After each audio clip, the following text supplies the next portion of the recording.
these little crystals called zircons that are found in granite rocks. אז דיברנו עד עכשיו על אותם כבישים קטנים שנקראים זירקונים שנמצאים בתוך סלעי גרנית.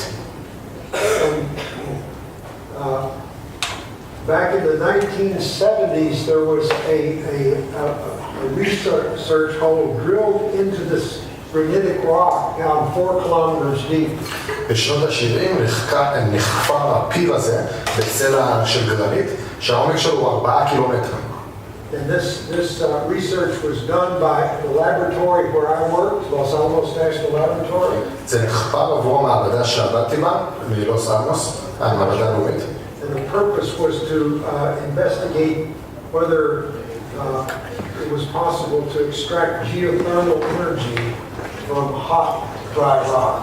והמטרה בעצם הייתה לנצל אנרגיה גיאותרמית, אנרגיה שנמצאת בתוך האדמה, לעשות בה שימוש פה על פני כדור הארץ.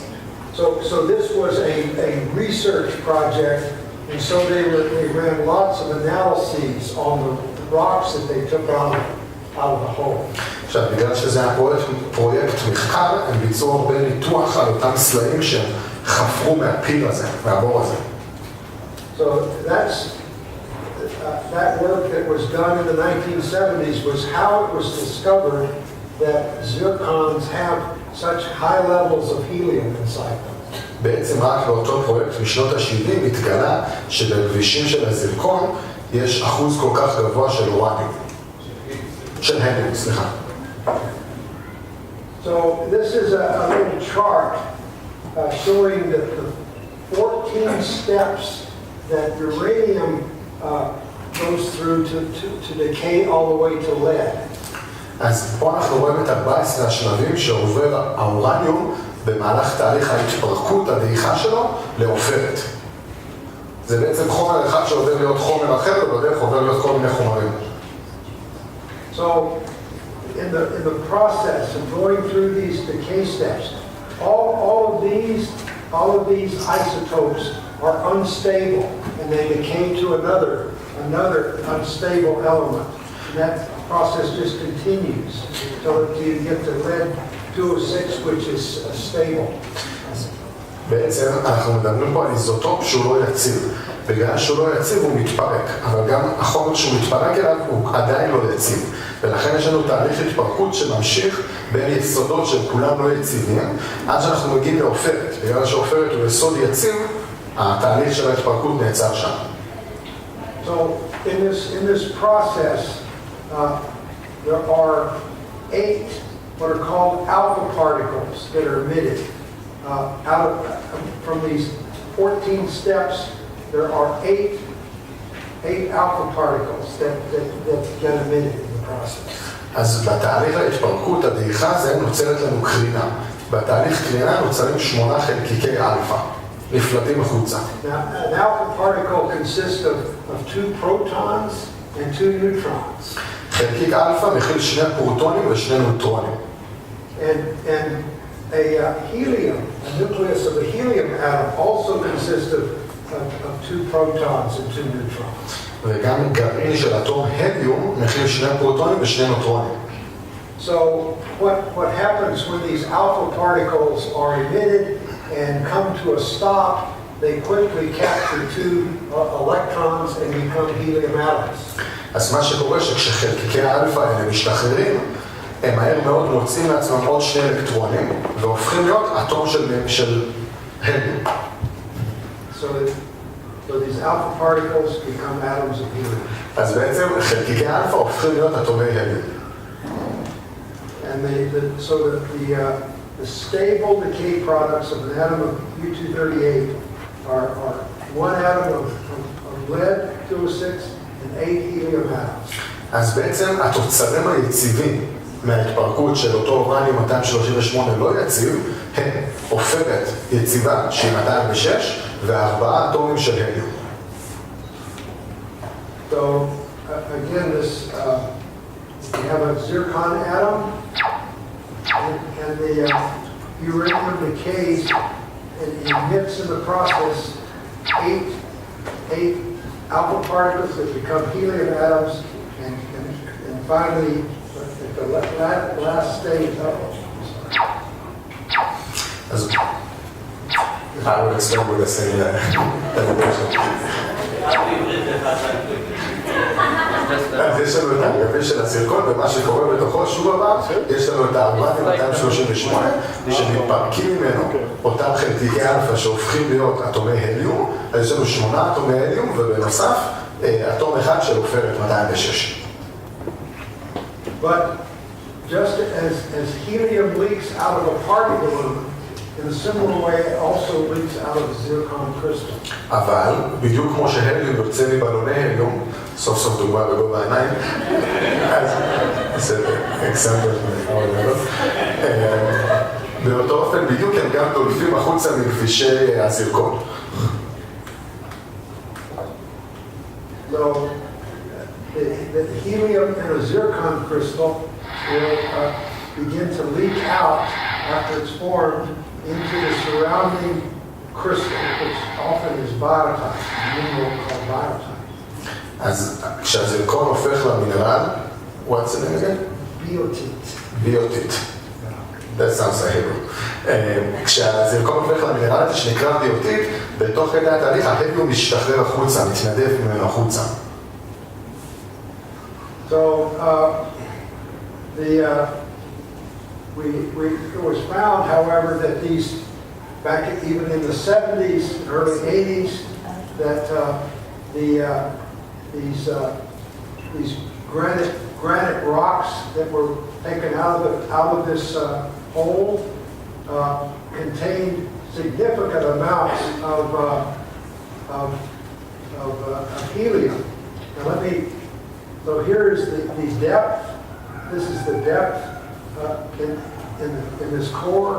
This is the temperature at these different depths, and then we have the measured amounts of helium. The percentage. This is the percentage of the helium that has been produced in these zircons, which had a uranium-lead age of 1.5 billion years. So that if you could measure how much lead was there, you could compute how long at present day its rates of decay, what the age was, and if you calculate how much helium would be produced, we found that there was this much amount of helium and still retained, still within the zircon crystals. זה מצב שזה פשוט. מה שקורה שבעצם ציפינו שההליום יצא החוצה מהגביש, אבל למרבה ההפתעה, באותם גבישים שנחפרו מהפיר הזה, כן מצאנו אחוז של הליום. יש פה טבלה שמתארת, בצד שמאל זה העומק שממנו הגיע הממצא, הגביש, נגיד 4 קילומטרים בשורה התחתונה, זה הטמפרטורה של אותה שכבה, וזה אחוז ההליום שנמצא שם.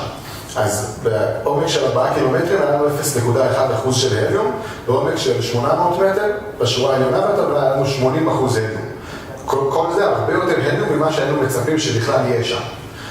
עכשיו, אם עושים את החשבון של הזמן מחצית החיים של הדעיכה של האורניום לעופרת, בחשבון לפי הקצב שאנחנו מכירים היום, מדובר על 1.5 מיליארד שנים. How fast the helium escapes depends very strongly on the temperature. So the higher the temperature, the faster the helium is able to escape. And so we see at these high temperatures here that only 0.1% of the helium was still present at this high temperature. But at these lower temperatures... אוקיי, אז בעצם מה שקורה שהטמפרטורה היא מגבירה את קצב ההתנדפות של ההליום. אז ככל שיותר חם, יש פחות הליום. אז למשל בעומק של 4 קילומטרים, בטמפרטורה של 277 מעלות צלזיוס, יש רק 0.1% של הליום שעדיין נמצא. And these results shown in black were published in 1982 by a researcher that was working on this project back in 1982. וכל התוצאות האלה מגיעות ממחקר שהתפרסם בשנת 82, שהגיעו מאותו בור חפירה, וזה השם של החוקר והמחקר. So in 1997, when we started this project, we were keenly aware of this publication and these results. אז כשאנחנו התחלנו לחקור את זה ב-97, היינו מודעים בהחלט לנתונים ולתוצאות האלו. מה שאמר מקודם זה שהמספרים בשחור זה המספרים שהופיעו במחקר. But the problem was no one had ever actually experimentally measured the rate at which helium escapes through zircon. So we couldn't use these high levels of retention to argue a young age because we didn't actually know how fast helium would migrate through a zircon crystal. אבל הבעיה מאוד פשוטה, אף אחד אף פעם לא מדד את קצב ההתנדפות, כמה מהר ההליום יוצא מהגביש. ובגלל שאף אחד לא מדד, לא יכולנו להוכיח שכמות כזו גדולה של הליום היא הוכחה בזה שהכדור הארץ הוא צעיר. So just sort of repeating that, a major research issue was the fusion rate or the leakage rate of helium in zircon. אז בעצם נושא המחקר המרכזי היה כזה, קצב הפעפוע או קצב ההתנדפות של ההליום מהזרקון. So at the beginning of the RAID project, we knew that such high helium retention levels were not consistent with the 1.5 billion year uranium lead age. כבר בהתחלה של המחקר הבנו שזה לא יכול להיות שכל כך הרבה הליום שנמצא מעיד על שכבות של בנות 1.5 מיליוני שנים לפי כמות האופרת שנמצאת. 1.5 מיליארד שנים. Yet without knowing the actual diffusion rate of helium and zircon, we could not make a strong case that they were much younger than 1.5 billion years. אבל בגלל שלא ידענו מה קצב ההתנדפות הרגיל של הליום מזרקון, לא יכולנו לקבוע בוודאות שהגיל הוא נמוך יותר מ1.5 מיליארד שנים. So we therefore launched a major initiative to obtain these critical measurements. אז בעצם מה שעשינו זה יצרנו פרויקט מחקר במטרה למדוד את הקצב הזה, לייצר את אמת המידה הזו. So we obtained some additional samples from the same core that this Dr. Gentry had studied and extracted 1,200 zircons in the same size range that Gentry had used. אז מה שבעצם עשינו, השגנו דוגמאות מאותו מחקר מקורי של דוקטור ג'נטרי, ולקחנו דוגמיות של זרקון, של 1,200 זרקונים, כולם באותו טווח גודל. And since I worked at Los Alamos, I was able to find the person that was responsible for storing the cores in the actual building where they were kept. אז בגלל שאני עבדתי בלוס עמוס, הייתה לי אפשרות למצוא את האדם הספציפי שהייתה לו את הקופסה עם הכבישים האלה, שהיה אחראי לבניין שבו שמרו אותם. So I was able to go there and inspect the cores and pick the ones I thought would be good to do our measurements. אז אני ממש יכולתי לגשת לשם ולבדוק אותם ולקחת את אלה שחשבו שיתאימו למדידות, שחשבנו שיתאימו לנו. So I selected cores at 2 depths that Gentry had not tested. אז לקחתי דוגמיות משני עומקים שג'נטרי עצמו לא דגם. אחד זה 750 מטר ואחד זה 1,500 מטר.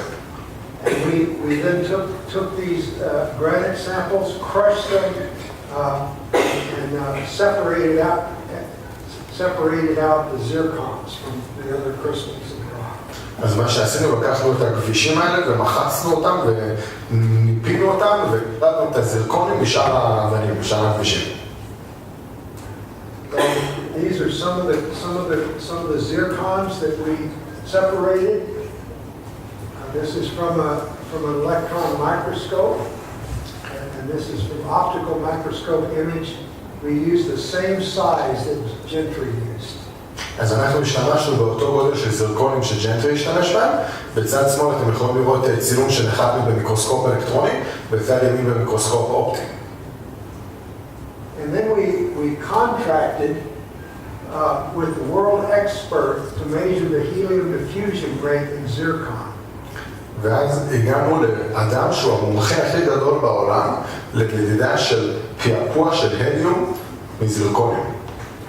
This researcher was at Caltech, the California Institute of Technology in California. ואותו אדם היה מהמכון הטכנולוגי של קליפורניה. The researcher did not know who we were. They did not know what our goals were or the site from which the samples were obtained. והחוקר הזה לא ידע מי מממן את המחקר, מה המטרות של המחקר ומאיפה הגיעו בכלל הדוגמיות שהגיעו אליו. So it was truly a blind experiment. He was just doing it because we were paying him his regular fee to run these measurements. אז זה ממש בן אדם שעשה ניסוי עיוור, הוא לא ידע שום דבר, שילמנו לו את המחיר הרגיל שהוא מקבל בשביל לעשות דברים כאלה. Now, before we made these measurements, my colleague actually calculated what sort of leakage rate we might expect, given how much helium was retained. For two different situations. One, if there had been 6,000 years of time since that helium was produced. The other case is that if there had been 1.5 billion years worth of time. אז לפני שנתנו לו, עשינו בעצם הערכה של מה יהיה הקצב. אבל עשינו שתי הערכות. הערכה אחת, בהנחה שההליום התחיל להיווצר לפני 6,000 שנה, וההערכה השנייה הייתה בהנחה שההליום התחיל להיווצר לפני 1.5 מיליארד שנים. ואתם רואים את זה בגרף, למטה זה 1.5 מיליארד שנים, ובאדום למעלה זה 6,000 שנה. היחס ביניהם היה הבדל של פי 100,000. Now, this graph, we have temperature increasing here on the bottom, and then the leakage rate is increasing along this scale. And this is a logarithmic scale, so each tick mark represents a factor of 10. So this is a factor of 10 higher rate than here. So this is a big range of diffusion rate. אז הגרף שלפנינו מציג את הנתונים האלה, למטה זה קצב ההתקדמות של הטמפרטורה, וציר ה-Y זה קצב הפעפוע, קצב ההתנדפות של ההליום, אבל זה סולם לוגריתמי, כלומר ההבדל בין כל קו לקו הוא פי 10. מעריכים.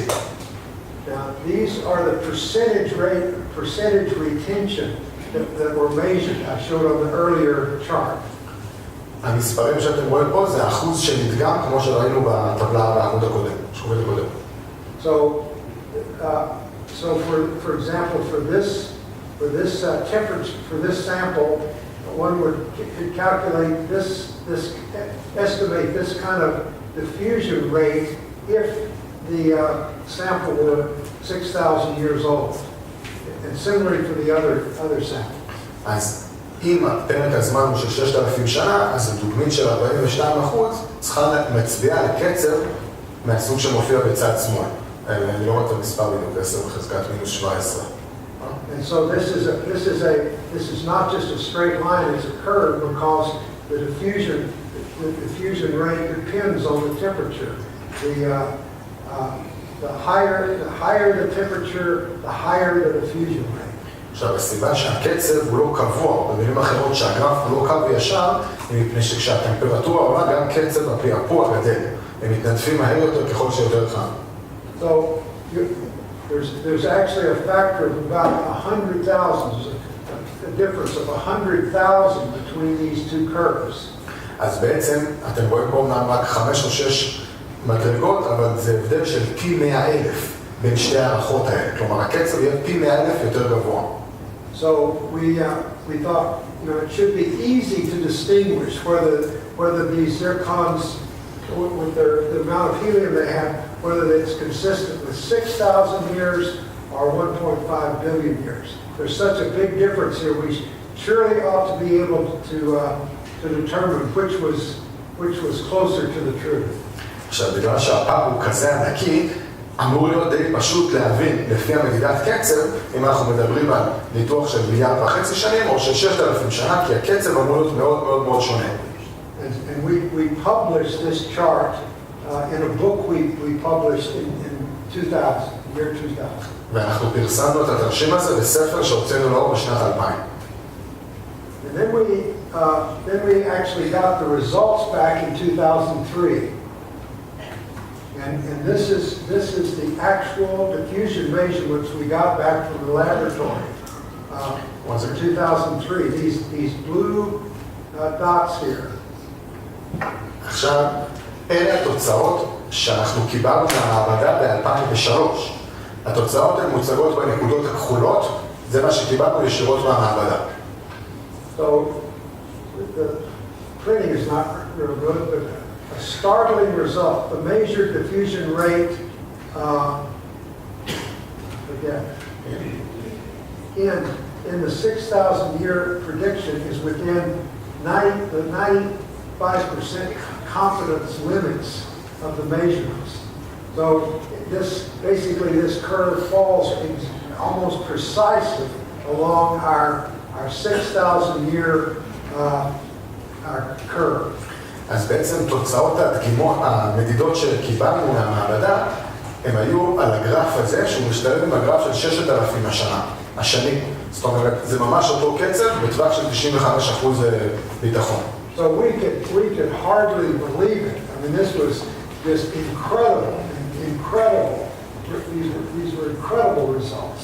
ואנחנו ממש לא האמנו, זה היה פשוט תוצאות מדהימות מבחינתנו. And it confirmed our earlier intuition that that amount of helium could only be retained for a few thousand years.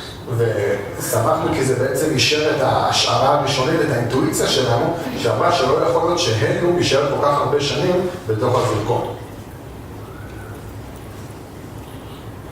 So these are truly astonishing, indeed revolutionary results. אלה תוצאות מדהימות ואפילו תוצאות מהפכניות של ממש. How are they to be explained? אז איך אפשר להסביר אותם? How could there be most of 1.5 billion years worth of the radiogenic helium still inside these crystals? איך זה יכול להיות שיש לנו עדיין ערך של 1.5 מיליון שנים לפי שיטות ירוך רדיומטריות באותו גביש? When direct laboratory measurement of the helium diffusion rate shows that most of that helium ought to have been lost in only a few thousand years. כשבדיוק באותו הזמן, בדיקה של אותה דוגמית במעבדה, בבדיקה מוכחת במעבדה, מראה שיש לנו ערכי הליום שמתאימים לכמה אלפי שנים בודדות. Well, another way of looking at this issue is that we've got two clocks. There are two clocks associated with these crystals. במילים אחרות אפשר לראות את זה כאילו יש שני שעונים שקשורים לאותו הגביש. The clocks each use a different physical process to estimate the time. אבל כל שעון משתמש באיזשהו תהליך פיזיקלי אחר כדי להעריך כמה זמן עובר.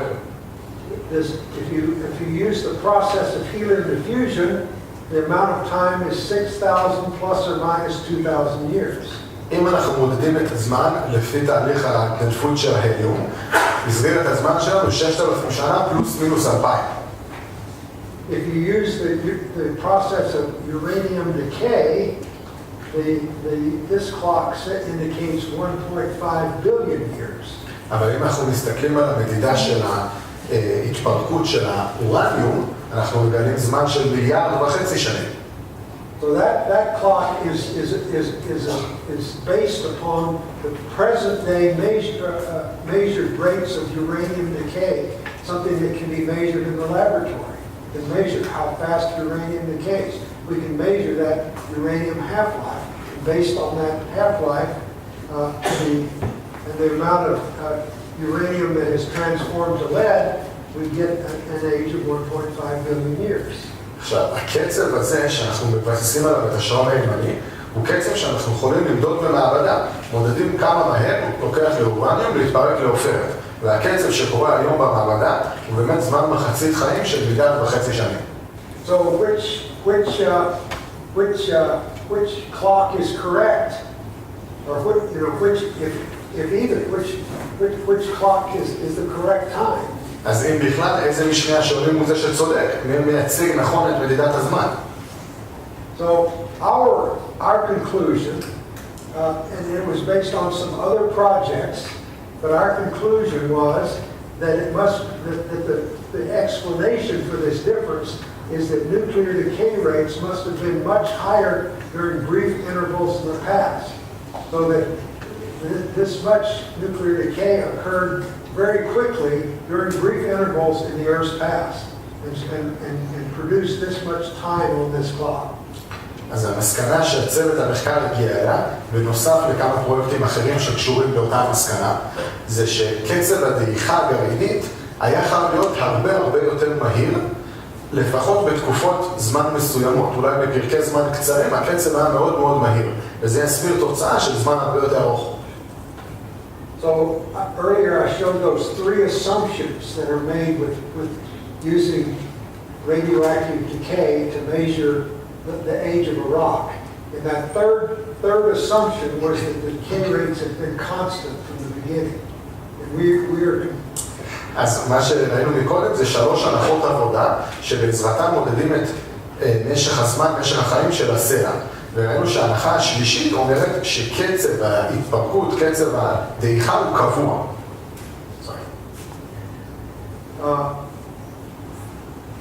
So our study of helium retention zircon showed 1.5 billion years worth of nuclear decay had occurred if you believe the helium diffusion rate within the last 4,000 to 8,000 years. So this logically implies that nuclear decay rates have not been constant, but instead have been dramatically higher during episodes in the past. And this is a very amazing conclusion. אז בעצם המסקנה שלנו היא כזאת, שהמחקר שלנו לגבי השימור של ההליום בזרקונים הראה ש1,500 מיליון שנה, 1.5 מיליארד שנים של התפרקות גרעינית קרתה בעצם תוך 4,000 עד 8,000 שנה בלבד. והמסקנה שעולה מזה זה שקצב ההתפרקות לא היה קבוע, אלא במקום זה הוא בעצם השתנה באופן משמעותי בתקופות מסוימות בעבר. וזו מסקנה מטלטלת לגמרי. So we had three projects. I'm only going to talk about the two that all point to the same conclusions. אז אין לנו 3 פרויקטים של המחקר, שכולם מגיעים לאותה מסקנה. אני אסביר עכשיו לגבי 2 מהם. כולם מגיעים יחד לאותה מסקנה. And so these conclusions are that nuclear decay rates were vastly higher during episodes in the past than they are today. That's one conclusion. אז מסקנה אחת זה שקצב הדעיכה הגרעיני היה גבוה יותר בתקופות מסוימות בעבר מאשר הוא היום. And the second conclusion is that radioactive isotope dates based on this assumption of constant nuclear decay are in error by large factors. והמסקנה השנייה היא שתיארוך רדיומטרי, תיארוך רדיואקטיבי, שמבוסס על ההנחה שקצב ההתפרקות הגרעיני הוא קבוע, היא שגויה, ולא סתם שגויה, אלא בסדרי גודל מאוד גדולים. So the implication of this work is that the concept of deep time, which is primarily based upon radioisotope dating and constant nuclear decay rates, is that this concept of deep time is false. ולכן המסקנה מכל העבודה הזאת, שהרעיון של גיל ארוך לכדור הארץ, שזה רעיון שהוא עומד בבסיס הנושא של תיארוך רדיומטרי, ולכן של קצב התפרקות קבוע, כל הרעיון הזה הוא בעצם שגוי מיסודו. And a consequence of that is that those who hold that the Bible to be God's word, to be inspired of God, breathed out by God himself, those of us that have that outlook no longer need to be intimidated by radioisotope dating methods and the millions of years, ages that they routinely give to their Earth rocks. אז המסקנה שלנו מכל זה שמי שמאמין בתנ"ך כדבר אלוהים לא צריך לפחד יותר משיטות תיארוך רדיומטריות וכל הנושא הזה של מיליוני שנים של סלעים.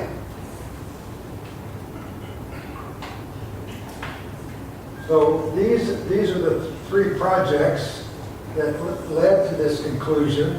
I've talked about the first two, C14, high levels of helium, but there was a third project involving polonium radial halos in granite and metamorphic rocks. I don't have time to talk about what a polonium radial halo is, but it also powerfully points to the same conclusion. אז היו בעצם 3 פרויקטים במסגרת של פרויקט המחקר הגדול, שכולם הגיעו לאותה מסקנה מוצקה. הראשון שדיברנו עליו זה המחקר בנושא של פחמן 14, השני שעכשיו דיברנו עליו זה רמות ההליום בזירקונים, והשלישי שאני לא הולך לדבר עליו, עוסק בפולוניום רדיו הולוס, שאני לא יודע מה זה אומר, אם מישהו יודע אז תגידו, ואני לא מדבר עליו מפאת קוצר הזמן, אבל גם נגיע לאותה מסקנה. Okay, but we've focused so far on simply radioisotope issues. But I want to say at this point, there are many others, dozens of other processes and indicators that the Earth and the cosmos are young. And I just want to look at a few of these non-radioisotope methods that point to a young Earth. So we're going to brief. אוקיי, אז עד עכשיו בעצם דיברנו על הנושא של התיארוך הרדיומטרי והרדיואקטיבי, ואנחנו רואים שהמסקנה שהתיארוך הרדיואקטיבי כן תומך בזה שכדור הארץ הוא צעיר. אבל יש עוד כל מיני מסקנות שאני רק אעבור עליהן בזריזות, שמצביעות על זה שגיל כדור הארץ הוא צעיר. Alright, we're going to look at soft tissue preservation in fossilized animals. דבר ראשון זה שאנחנו רואים שימור של רקמה רכה של בעלי חיים שהתאבנו במאובנים. We're going to look at human mitochondrial DNA mutations and how small that number is. הדבר השני זה המספר מאוד מועט של מוטציות מיטוכונדריות ב-DNA של בני אדם. מספר קטן מאוד של מוטציות שקיימות. We're going to look at just the fact that the appearance of human civilization is recent and abrupt. הדבר הבא זה שההופעה של תרבות אנושית, הציביליזציה המתקדמת, היא משהו שקרה ממש לא מזמן. We're going to look at just how small the number of Stone Age graves really is. דבר אחר זה שיש לנו כמות קטנה מאוד של קברים שעשויים מאבן. So if we're going to see that מתקופת האבן, סליחה. So if we know that there were Stone Age people that buried their dead, but if there were even a few thousand humans, say, and this kind of culture continued for 100,000 years or more, you'd expect to have many more graves than are actually found.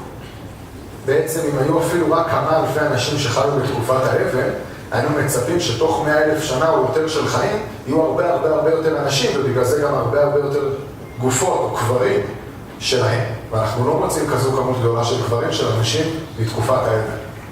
We're going to briefly look at the small number of supernova remnants. When a star explodes, it's called a supernova, and it sends out an expanding cloud of particles and debris, and that we can count how many of those have occurred. And we find there's just only about 6,000 years worth in our galaxy and in a nearby galaxy, which indicates the galaxy, our galaxy is young. הדבר הבא שאנחנו רואים זה כמות קטנה מאוד של שאריות מתפוצצויות של סופרנובה. סופרנובה זה מצב שבו כוכב גדל עד שהוא מתפוצץ, ואז יש לנו שאריות של חלקיקים שלו. מה שהוא אומר שאנחנו מוצאים באטמוספירה שלנו, בגלקסיה שלנו ובגלקסיה הקרובה ביותר אלינו, כמות שאריות קטנה שמצביעה גם בדיוק על מודד זמן של 6,000 שנה לגיל של שתיהם. And finally, some observation you're probably aware of that we have what are known as short period comets, which because of how much mass they lose every time they come close to the sun should not last more than 10,000 years. והדבר האחרון זה שיש לנו הרבה יותר מדי כוכבים, כוכבי שביט, מה שמעיד על זה שאורך החיים שלהם לא יכול להיות גדול מדי, מפני שכשהם עושים הקפה מסביב לשמש, בכל הקפה כזו הם מאבדים מסה. אז אם הם היו חיים הרבה זמן, הם בעצם היו נעלמים הרבה יותר מהר ממה שהם קיימים היום. So let's look at this first point, soft tissue preservation in fossils. This was from a paper published in 2005. אז בואו נסתכל עכשיו על הדוגמה הראשונה של רקמה רכה שהשתמרה במאובנים. זה הופיע בפרסום בשנת 2005. All right, what was reported in this science article in 2005 were flexible blood vessels containing red blood cells from a dinosaur. מה שהופיע בפרסום הזה משנת 2005 במגזין סייאנס זה כלי דם שהוא גמיש ובתוכו כדוריות דם אדומות ששייכות לדינוזאור. So, and actually there is a video showing this researcher, Mary Schweitzer, with tweezers being able to stretch these blood vessels from this dinosaur bone. יש ממש וידאו שאפשר לראות איך עם מלקחיים קטנות אפשר למתוח את אותו כלי דם שנלקח מעצם של דינוזאור. And you can, these are very well preserved red blood cells inside these blood vessels. ואלה תאי דם אדומים שהשתמרו באופן ממש טוב בתוך אותו כלי הדם. So it's unthinkable that you have bone that's in the dirt there in Montana that could preserve soft tissue like this, preserve it this well more than just a few thousand years. In fact, it's amazing that it was preserved without a few thousand years since the flood.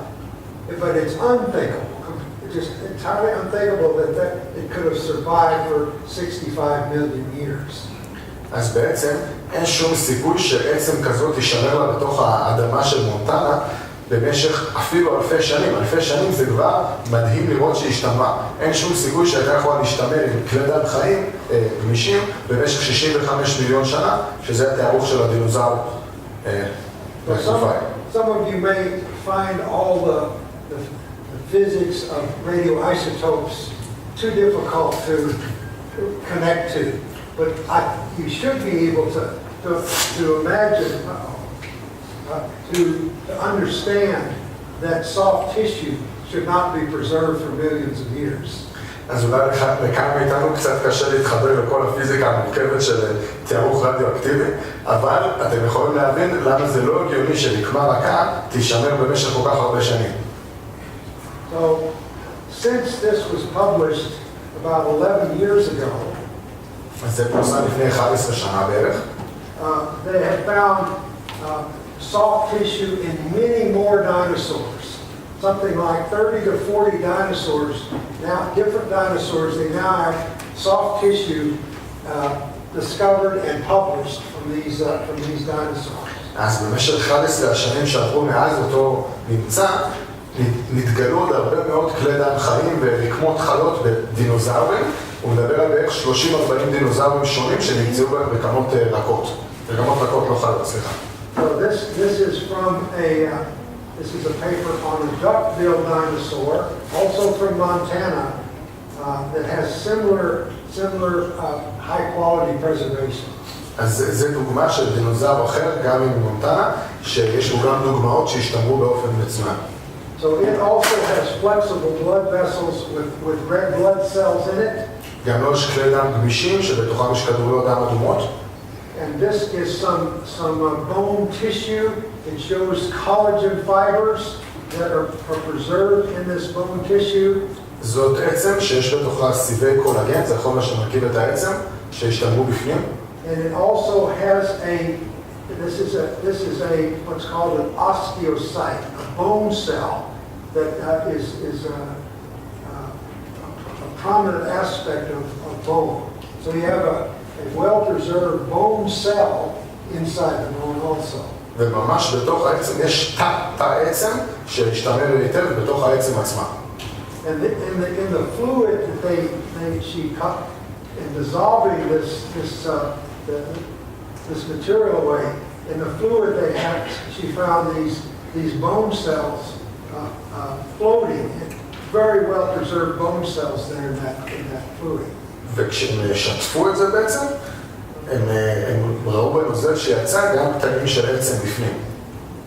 And so this is another photo of the bone cells with nuclei. You can see that the cell nuclei are still preserved in these bone cells. אז זו תמונה של אותם תאי עצם, ואתם ממש יכולים לראות את גרעין התא של התאים האלה. And so the protein was well enough preserved so that they could sequence the amino acids in the protein from this dinosaur. אז החלבון שבפנים משתמר בצורה כל כך טובה, שממש יכלו לספור את החומצות אמינו שמופיעות בתוכו. So this is another paper, a different dinosaur. This also a hadrosaur. This is from a 2015 paper. Again, highly flexible blood vessels with red blood cells. וזו עוד דוגמה של כלי דם מדינוזאור שקוראים לו הדרזאור ב-2015, גם פרסום לאחרונה. עוד פעם אנחנו רואים את אותו הדבר, כלי דם ובתוכו כדוריות דם. Okay, so this is a list of papers. This only goes through 2010, and it's a published documentation of soft tissue preservation. And these are the various kinds of organisms that are reported in these papers in the professional literature. So, אלה דוגמאות של פרסומים מדעיים, רשימה של פרסומים מדעיים עד שנת 2010. אחר כך היו עוד של דוגמאות לרקמה גמישה, לרקמה רכה, שנמצאה שהשתמרה במשך זמן רב. So,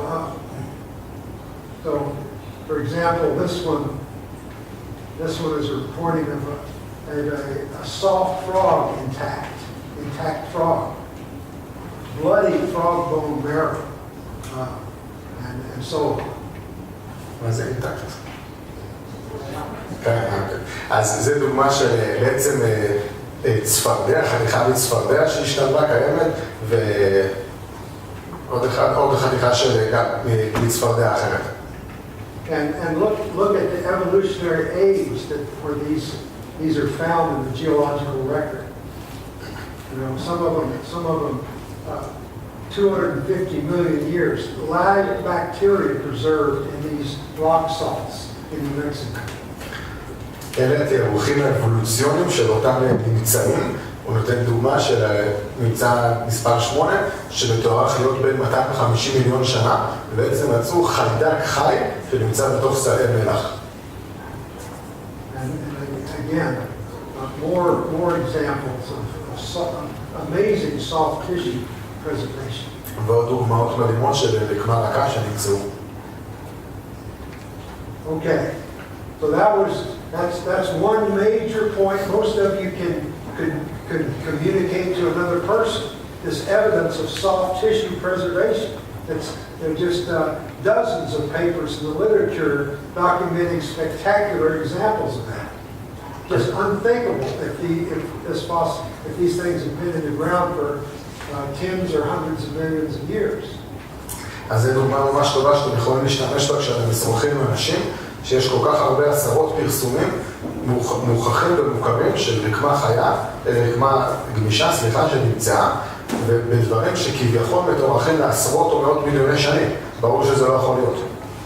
This next example is evidence from within our own bodies that the human race itself is young. And it has to do with what is called mitochondrial DNA. When you hear about a crime and they do a DNA analysis, it's based on what is called mitochondrial DNA. הדוגמה הבאה שלנו זה מגיע ממש מהגוף שלנו עצמו, והיא מוכיחה שהגזע האנושי הוא צעיר. הדרך להגיע לשם זה בנושא שנקרא DNA מיטוכונדרי, כמו שאתם שומעים בחדשות שעושים זיהוי באמצעות DNA, זה אותו מנגנון שמשתמשים בו, והוא בעצם מוכיח שהגזע האדם הוא יחסית צעיר. So I'm going to show you some evidence that the human race has only existed for a few thousand years. ואני בעצם אראה לכם הוכחות שהגזע האנושי התקיים רק במשך כמה אלפי שנים אחדות. Some of you may be asking, just what is mitochondrial DNA? כמה מכם אולי ישאלו, מה זה בכלל DNA מיטוכונדרי? Okay, so first of all, what is a what are mitochondria? Mitochondria. Okay. אז חלק אולי שואלים, מה זה מיטוכונדריה? Okay. This is a cutaway picture of one mitochondria. זאת, it's a demonstration. It's an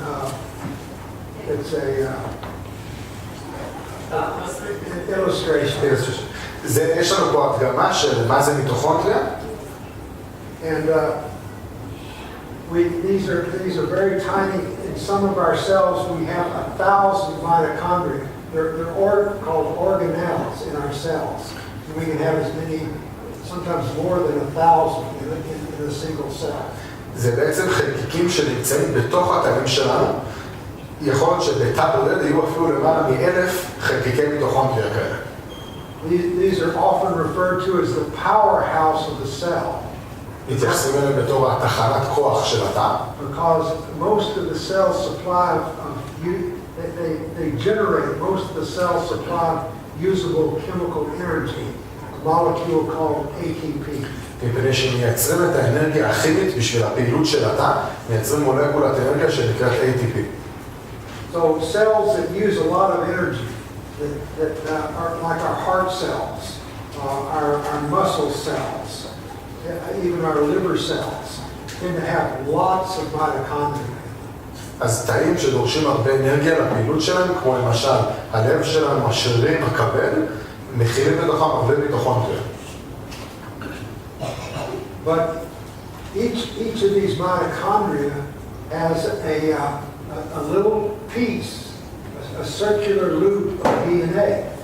בתוך כל אותה חתיכת מיטוכונדריה יש לנו טבעת מעגלית של DNA. Most of our DNA is in the cell nucleus, but there's a little bit of DNA inside of each mitochondria. רוב ה-DNA נמצא בגרעין התא, אבל יש עוד קצת DNA שנמצא במיטוכונדריה של התא. And whereas in our cellular DNA there are about 3 billion letters in the genetic code. In the nucleus. ב-DNA שנמצא בתוך גרעין התא יש לנו בערך 3 מיליארד בסיסים, כלומר בערך של 3 מיליארד. But in this circular loop of DNA in the mitochondrium, there are only about 16,000 letters in the code. אבל באותה טבעת DNA שנמצאת במיטוכונדריה יש לנו רק בערך 16,569 זוגות של DNA. And these 16,000 letters code for 37 genes. ואותם 16,000 זוגות של DNA מקודדים בסך הכל 37 גנים. So when we use the term mitochondrial DNA, we're referring to this small loop of DNA that lives inside each mitochondria. אז כשאנחנו אומרים DNA מיטוכונדרי, אנחנו מתכוונים לאותו טבעת קטנה של DNA שנמצאת בכל רכיב של חלקיק של מיטוכונדריה.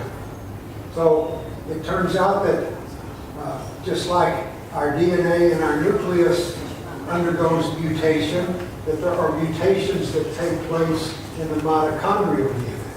אז כמו שיש לנו מוטציות ב-DNA שבגרעין התא, יש לנו גם מוטציות ב-DNA שנמצא במיטוכונדריה. And a note here is that we inherit all our mitochondrial DNA through our mother, and that's because the mitochondria we begin with, when we begin as a fertilized egg, all those mitochondria were in the cell, the ovum from our mother. The sperm doesn't contribute any mitochondria, any mitochondria. So all our mitochondria come through our mother. עכשיו, הערה מעניינת זה שאנחנו יורשים את כל ה-DNA המיטוכונדרי שלנו מהאימהות. למה? מפני שהוא נמצא בביצית. בזרע אין מיטוכונדריה, ולכן כל המיטוכונדריה, ה-DNA מיטוכונדריה שלנו מגיע מהביצית, מהמופרית, בעצם מהאימא. Okay, another amazing discovery, the actual mitochondrial DNA sequence of a common female ancestor for the whole human race is now known.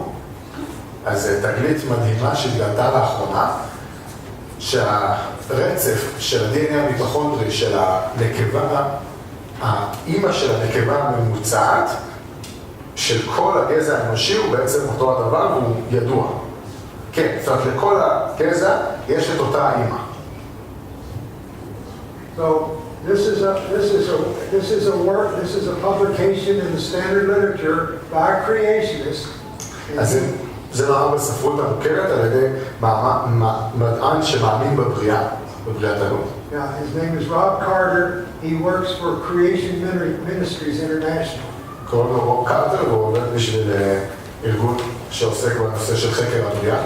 Anyway, he took 827 carefully selected sequences, published sequences of mitochondrial DNA from individuals from all over the world. הוא לקח 827 רצפים של DNA מיטוכונדרי מכל העולם. And was able to determine by comparing these different sequences to a high degree of certainty what the original common ancestor, basically the common female that we're all derived from. וכשהוא השווה את כל הדוגמיות האלה אחת לשנייה, הוא הגיע בסבירות גבוהה מאוד ל-DNA האחד שהיה לאמא אחת משותפת לכל הדוגמאות שהוא בדק. So this is Rob Carter here. זה רוב קרטר. He's actually a marine biologist. הוא בעצם ביולוג ימי. And so this is the paper I just referred to. And here's another paper entitled The Non-Mythical Adam and Eve. So he believes there's genetic evidence for Eve's genome that we can know today. אז כמו שראיתי לכם, זה פורסם בכתב עת מוכר, זה הציטוט של למעלה, אבל זה גם פורסם בכתב עת נוסף, שבעצם השם שהוא קרא לזה, זה שמוכיח שיש לנו אימא אחת שהיא חווה, שהיא באמת אין כל חי. So here's some key findings relating to mitochondrial DNA. אז הנה כמה ממצאי מפתח בנושא של DNA מיטוכונדרי. And first of all, the small amount of observed variation. הדבר הראשון זה הכמות הקטנה של השינויים היחסיים שהם גידו. Today, on average, our mitochondrial DNA differs from this consensus sequence, we're calling it, our Eve sequence, at only 22 locations out of 16,569.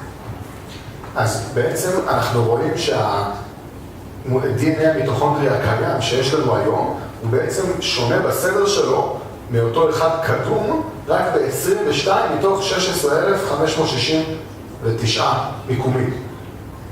Okay, another thing is it's been possible to estimate the mitochondrial DNA mutation rate. And it turns out there's one mitochondrial DNA mutation every 10 to 20 generations. ובעצם יש לנו יחס שימור מאוד גבוה של ה-DNA המיטוכונדרי, מפני שיש פה מוטציה אחת פעם ב10 עד 20 דורות בלבד.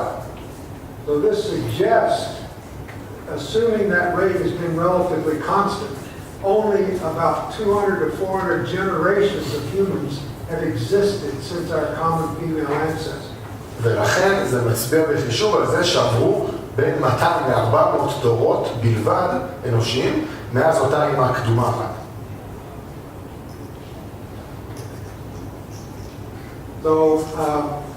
So if you multiply, if you say the average human lifespan is, let's say, 25 years, so this is like 5,000 to 10,000 years of human existence. אז אם נניח שדור חיים של אדם זה 25 שנה בממוצע, אז מדובר על בין 5,000 ל-10,000 שנה בהכפלה. Okay, so basically that's the evidence for a young human race. And on not so long ago, a think it was Newsweek magazine, had a picture of Adam and Eve based on, well, no, it was Time, had a woman and referred to as mitochondrial Eve because of this evidence pointing to a recent common female ancestor. אז בעצם כל זה מוכיח שגזע האדם הוא צעיר, והייתה כתבה במגזין טיים שהראתה את האימא המיטוכונדרית שלנו, בעצם חווה שממנה מגיע כל הגזע האנושי. Okay, I'm just going to be very brief on this. If you can look even on Wikipedia. Oh, this is from Wikipedia about the history of civilization, and you find that human civilization only in this framework only goes back to about 5,000 years, and you have sudden relative advanced civilization occurring all simultaneously in many parts of the world. So it's hard for this to be explained by secular anthropologists. אז נושא אחר זה לגבי ההיסטוריה הקצרה של הציביליזציה, התרבות האנושית.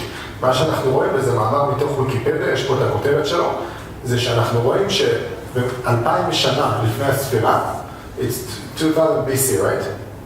This is actually 3000 BC. The 2000 here is 3000?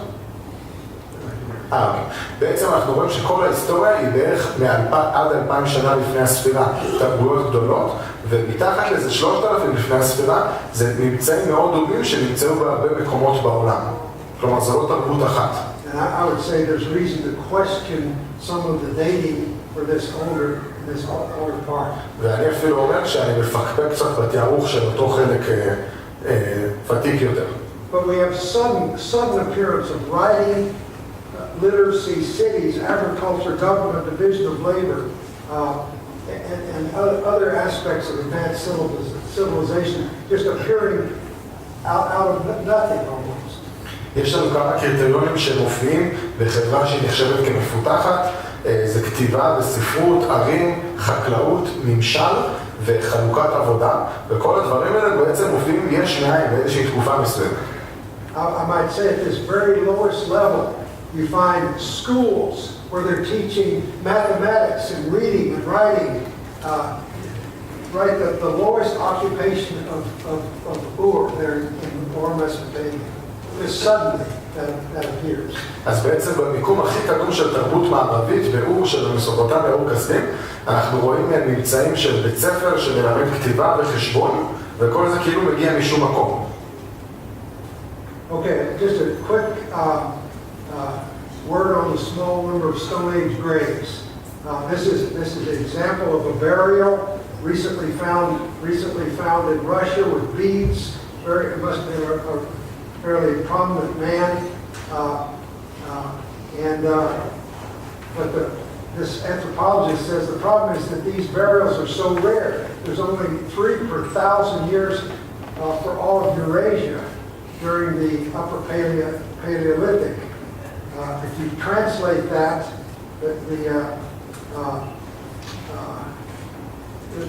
Upper Paleolithic was about 30,000 years. 3 per 1,000, that means 90, only 90 burials. If you had only 100,000 people, the average lifespan of 40 years, you would expect 75 million people would have lived and died. Why then do we find less than 100 graves? So it's indicating something is radically wrong with their dating methods. I would just summarize it, okay? One back. הוא בעצם מראה לנו את התמונה של נמצא של אדם בתקופת האבן שנמצא ברוסיה, מתוארך ל-30,000 שנה, אבל לפי הכמות, אם הוא עושה את החשבון של כמה אנשים חיו באותה תקופה, לפי אורח חיים משוער, היינו מצפים למצוא כמות מאוד מאוד גדולה, תכף הוא יבוא לשקופית הבאה, אז אני אראה את המספר, של כמה עצמות כאלה אנחנו מצפים למצוא. במקום זה, החוקר אומר, אנחנו מוצאים מעט מאוד, בערך 3 כאלה, על פני 1,000 שנה של תקופה. בכל העולם. ממש כמעט לא מוצאים אנשים בתקופת האבן. 75 מיליון אנשים היינו מצפים למצוא לפי השערוך ההגיוני. Okay, quickly, I'm have to really wind this up. ממש זריז, אני הולך לסכם. There are only about 6,000 years worth of supernova remnants in our galaxy, and all are young in their expansion history. These are examples of what are called supernova remnants. אלה מה שנקרא שאריות סופרנובה, ואנחנו מוצאים שאריות שלהם שמצביעות רק על 6,000 שנה של הגיל שלהם. So these are produced when a star explodes. This is the debris that moves out at high velocity after the explosion. זה קורה מתי שכוכב מתפוצץ וזה מתפשט בנפח גדול לאחר הפיצוץ. So these happen about once every 25 years.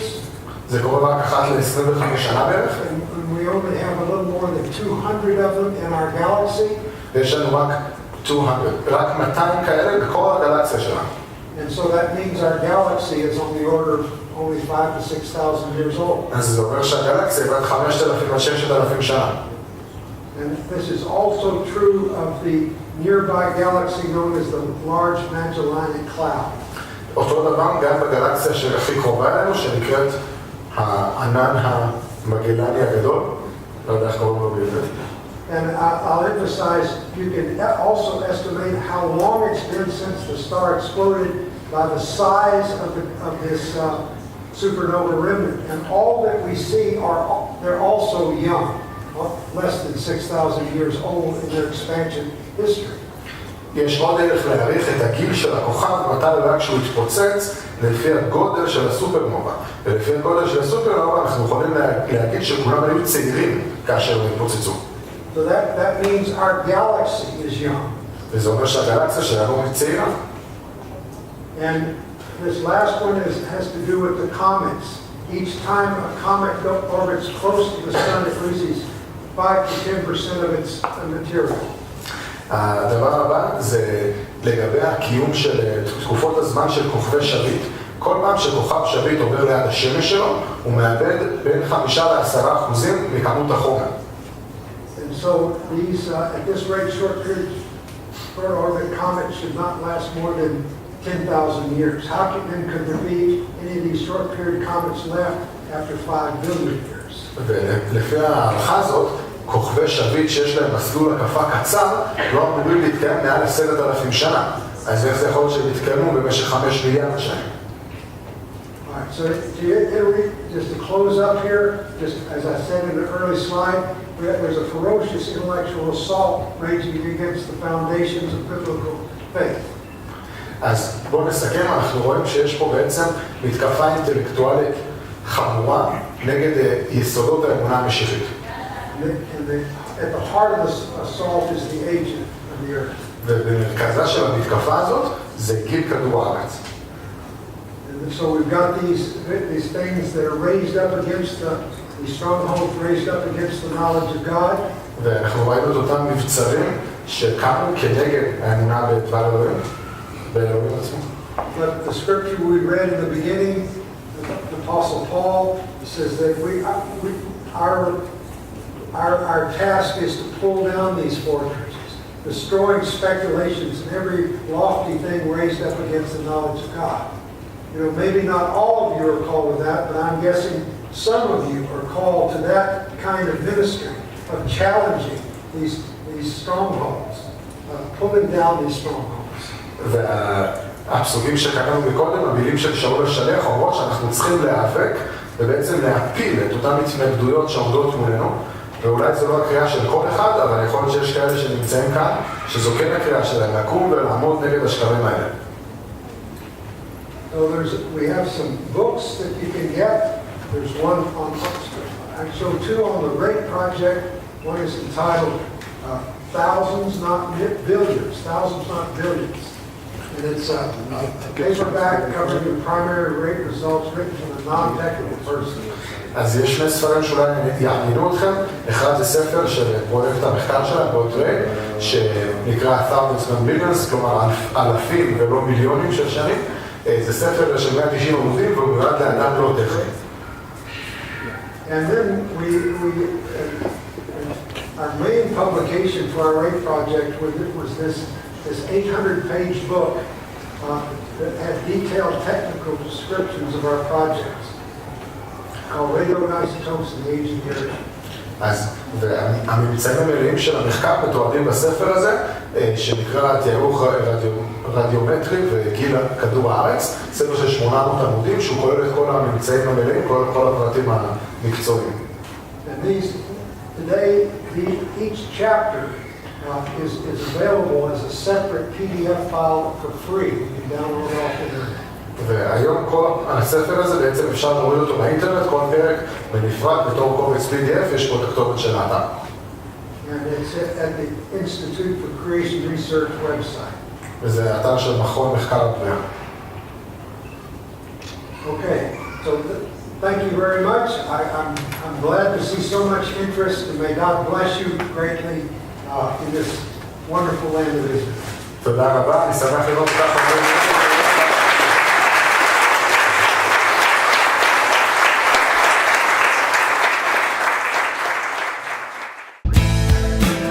לקבלת ספרון מידע ללא תשלום,